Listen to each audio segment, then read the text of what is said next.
The moment pressure enters your life, the truth steps forward. Not the truth you tell yourself in calm hours, but the truth carved into your reflexes. When the body tightens, when the breath shortens, when time feels heavy, this is the teacher most people run from, and this is the teacher the Shaolin path seeks.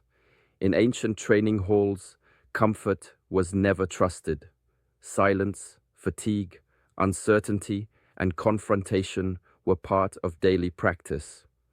Musashi walked the same road. He did not search for peace in soft moments. He refined calm inside disorder. Pressure was not a threat to mastery. Pressure was the test of it. Many believe control comes from strength or intelligence. That belief collapses under strain. Real control appears only when the nervous system remains steady while everything else moves. Shaolin monks trained this long before modern science understood stress responses. Musashi applied it on battlefields where hesitation meant defeat. Their shared lesson is rarely spoken clearly. Pressure exposes gaps in training, not flaws in character. In this video, you will learn why chaos sharpens awareness, how ancient warriors trained calm deliberately, and why most modern methods fail when stakes rise. You will discover how breath, posture, and attention were used as weapons against panic. You will see why true mastery never relies on motivation, confidence, or emotional force. Those fade. Structure remains. Stay until the end, because the final principle explains why pressure feels overwhelming to the untrained and strangely quiet to the disciplined. This understanding changes the way challenges are met, decisions are made, and conflict dissolves before action. Stillness is not found by force. It appears when resistance ends. This lesson is often misunderstood because the mind believes control means opposition. Musashi knew otherwise. When the moment arrives with pressure, danger, or uncertainty, the untrained mind tightens and pushes back. It argues with reality. It demands the moment be different. In that struggle, energy is lost before action even begins. Musashi observed this not in theory, but in life and death encounters. He saw that those who resisted the moment arrived late to it. Their minds were already exhausted before the first movement. In Shaolin training, we see the same pattern. A student fights discomfort, noise, fear, or fatigue. The body tenses, the breath shortens, awareness narrows. Nothing has happened yet, but defeat has already started. Acceptance is not surrender, it is alignment. When a moment is accepted fully, the mind becomes quiet. The body receives information without distortion. Musashi called this entering the rhythm of the situation. The Shaolin path calls it moving with what is. Only then does action become precise instead of desperate. Under pressure, reality does not change because of your resistance. Time does not slow. The opponent does not soften. The situation does not pause to negotiate. When resistance drops, something subtle occurs. Attention widens. Breath deepens. Choices appear where panic once lived. This is where control begins, not after effort, but after agreement with the present. I have seen practitioners fail not because they lacked skill, but because they opposed the moment emotionally. Their training was correct, their timing was not. Musashi warned against this inner conflict. The mind must arrive before the body moves. When the moment is accepted without judgment, action flows naturally, and pressure loses its power to dominate. Movement does not disturb stillness unless the mind leaves its center. In the Shaolin tradition, this understanding was trained long before speed or strength. A monk could move through complex forms, respond to sudden strikes, or endure chaos around him while his inner state remained untouched. The body learned motion, the mind learned quiet. Most people confuse stillness with stopping. They believe calm means doing nothing. Under pressure, this belief becomes dangerous. Freezing is not stillness. Rushing is not power. Both are signs of a mind that has lost its anchor. Shaolin training corrected this by separating inner state from outer activity. The legs could move fast, the breath stayed slow, the hands reacted, the mind observed. This discipline was built through repetition under fatigue, distraction, and uncertainty, not to harden the body, but to soften the mind. When movements were repeated thousands of times, thinking became unnecessary. Attention remained present instead of scattered.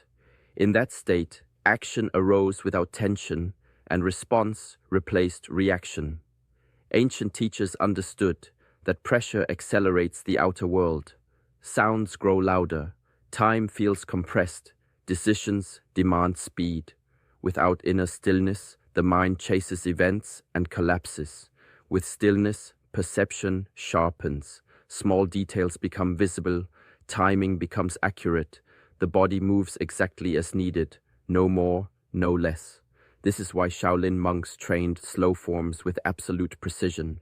Slowness exposed imbalance. Any inner disturbance became visible.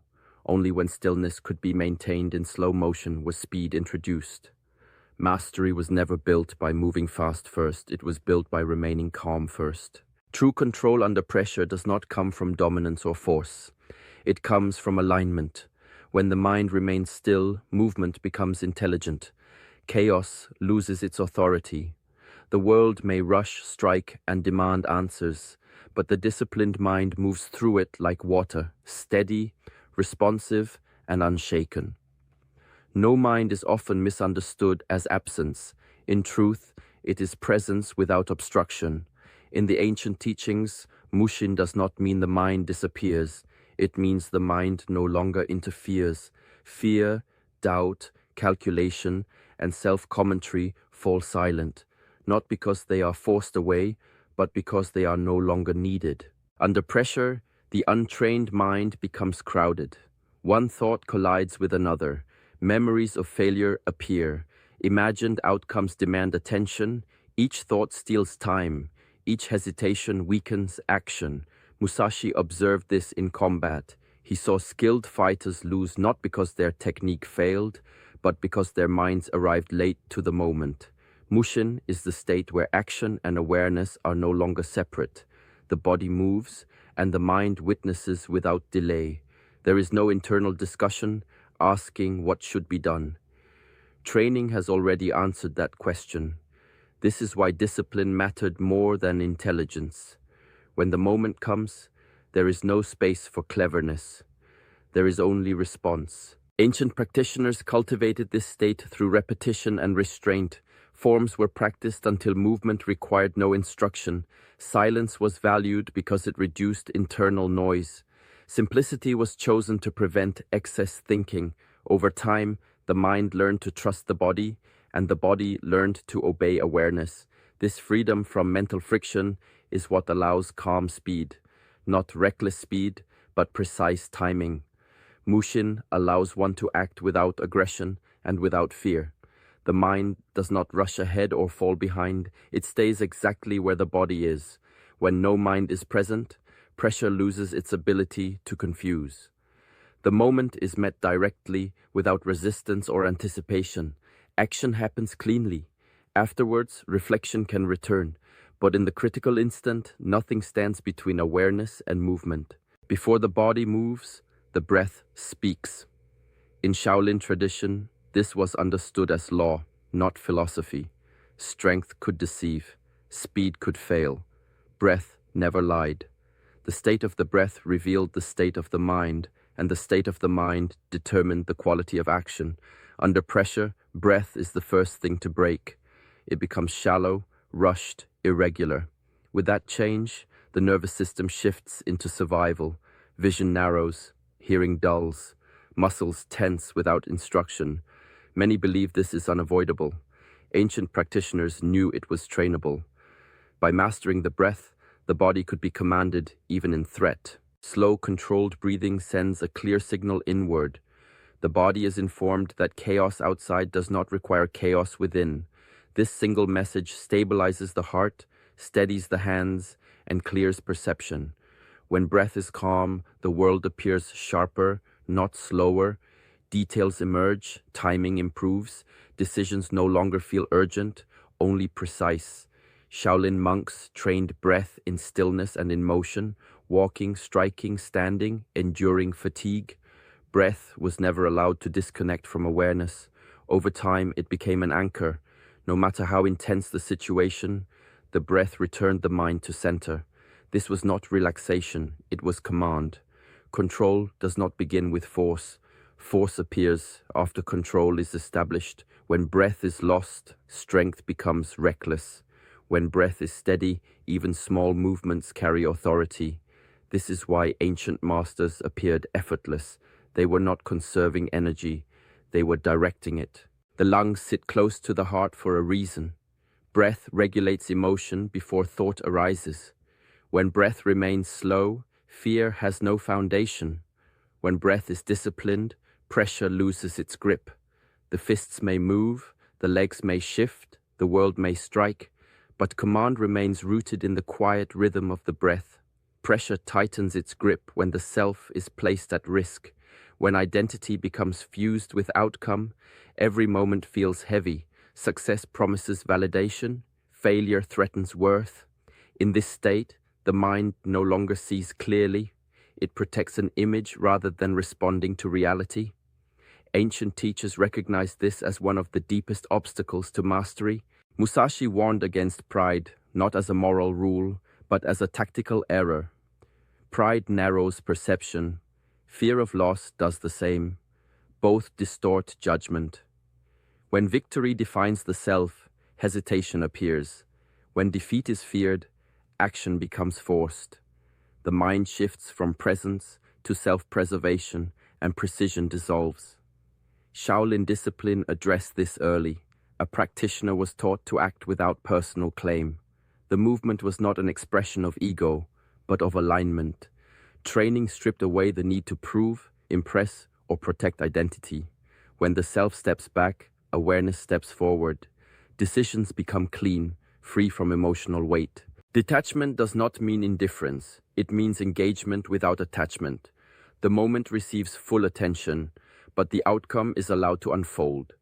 In this state, energy is no longer divided between action and self-judgment. Everything moves in one direction. This is why masters appear composed even when stakes are high. They are not gambling their identity on the result. Under pressure, ego demands certainty. Reality offers none. When identity is detached, uncertainty loses its threat. Choices are made based on timing, not fear. Effort becomes efficient.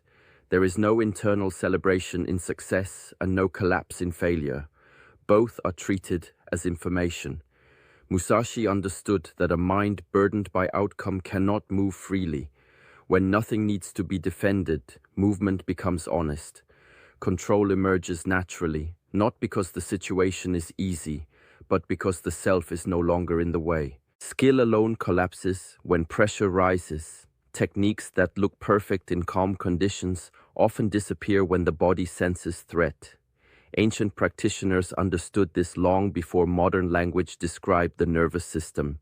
They trained the body to remain steady while stress was present, not absent. Calm was never assumed. It was conditioned.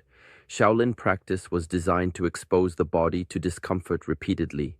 Cold mornings, long stances, extended silence, fatigue without escape. These were not acts of endurance for their own sake. They were methods to teach the nervous system that discomfort did not equal danger. Over time, the body learned a new response.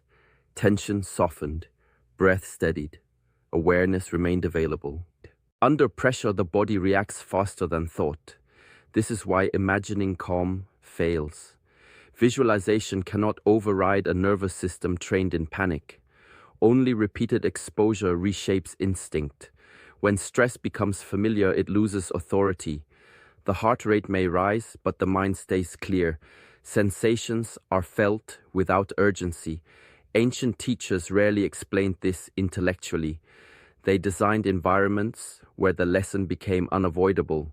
Movements were repeated until fatigue revealed mental habits. Errors appeared not from lack of knowledge, but from inner instability. Each repetition refined the response, not just the technique. This training created reliability, not brilliance in ideal conditions, but consistency in adverse ones. The practitioner learned to function while tired, uncertain, and pressured. Over time, calm became the default state, not something summoned during crisis. Modern approaches often focus on acquiring more skills. Ancient paths focused on building a stable foundation to express those skills. Without nervous system training, mastery remains fragile. With it, pressure becomes a familiar companion rather than an enemy. Calm no longer depends on circumstances. It emerges automatically because the body has been taught to trust the moment. Pressure scatters the mind before it breaks the body. Thoughts multiply, options compete, attention fragments. In this state, even simple actions feel heavy. Musashi observed that defeat often began with divided focus. When the mind chased many possibilities at once, none were executed fully. Ancient discipline trained the opposite. Attention was narrowed, not expanded. Under rising pressure, awareness was drawn inward, not outward. One breath grounded the body. One task received full presence. Nothing else existed. This was not tunnel vision born of fear, but clarity born of choice. Shaolin training reinforced this through precise repetition. Each movement was treated as complete in itself. No anticipation of the next strike. No reflection on the last error. The present action received total commitment. Over time, this cultivated a mind that did not wander under strain. Multitasking creates the illusion of control. Under pressure, it reveals weakness. Divided attention delays response and weakens timing. Musashi warned against this mental noise. When attention splits, energy leaks. When attention converges, power becomes efficient. Single-minded focus does not mean rigidity, it means depth. The mind rests fully on what is required now. When that action ends, attention moves naturally to the next. This sequence creates flow without haste. The practitioner does not rush ahead mentally or lag behind emotionally. Breath anchors this focus. One steady inhale, one complete exhale. With each cycle, the mind is reminded where to remain. The body responds without confusion. Decisions are not debated, they are executed. In moments of intensity, complexity must be reduced. Mastery is revealed not by how much one can hold, but by how clearly one can commit. One action, one mind. When this alignment is present, pressure loses its power to overwhelm, and movement becomes direct, efficient, and unbroken. The instant impulse is often mistaken for instinct. In reality, it is habit or fear disguised as urgency. Ancient masters observed that most mistakes arose not from lack of skill, but from rushed response. Immediate reaction is emotional, fueled by desire, fear, or expectation. It carries no clarity. It carries only movement without wisdom. Shaolin discipline approached this differently. A pause, though brief, was cultivated deliberately. In training, the student learned to wait for the body and mind to align before committing to action. Even a fraction of a second, held consciously, transformed the quality of response. That pause became a bridge between chaos and clarity, between instinct and mastery. Musashi recognized the same truth. He acted decisively, yet never impulsively.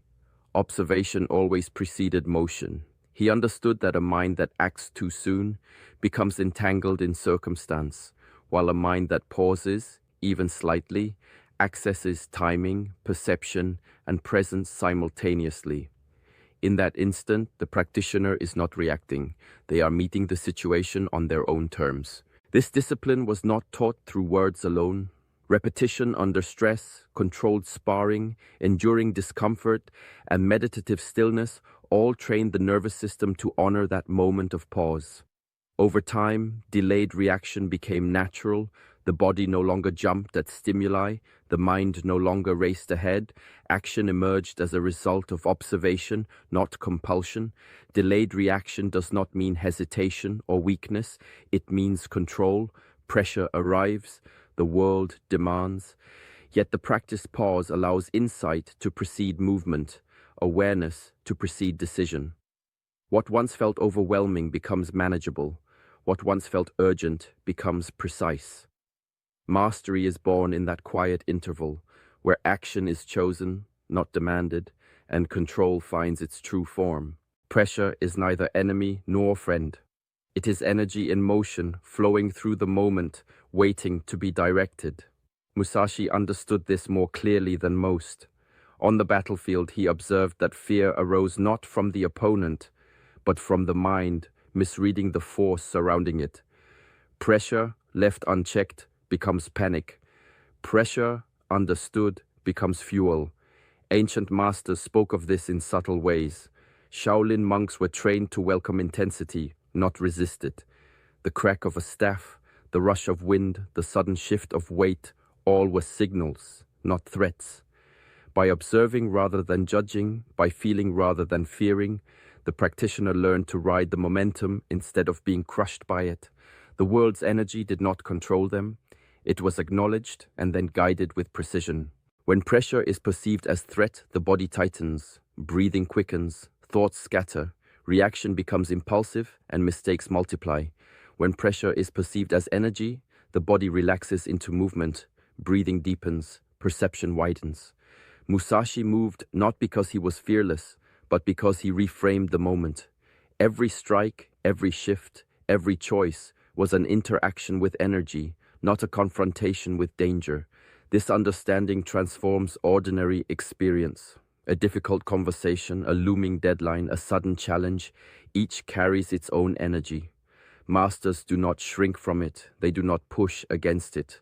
They enter it, sense its flow, and respond in harmony. Strength is multiplied, mistakes are reduced, and clarity emerges. To convert pressure into power requires discipline and practice. It requires trust in the body, calm in the mind, and awareness in the present. What terrifies the untrained becomes information to the trained. Panic dissolves, timing sharpens, and control is no longer imposed. It is natural. The moment is no longer a threat, but a teacher, and energy itself becomes an ally. The Forbidden Musashi Method teaches that mastery is not measured by power, speed, or courage, but by the calm that endures when all else is in motion. It is found in stillness under fire, in accepting the moment before acting, in letting breath guide movement, and in allowing awareness to lead control. Pressure does not forge the master. It uncovers the depth of preparation, discipline, and clarity already within. By observing these principles in daily life, through small acts of presence, deliberate breath, and mindful action, moments of stress become opportunities to practice inner mastery rather than sources of fear. Over time, this quiet alignment transforms not only how challenges are faced, but how life itself is experienced. May this understanding guide each step with calm and precision. If this lesson resonated, support the journey of wisdom by liking this video and subscribing to Heng Chronicles, where the path of clarity and ancient mastery continues.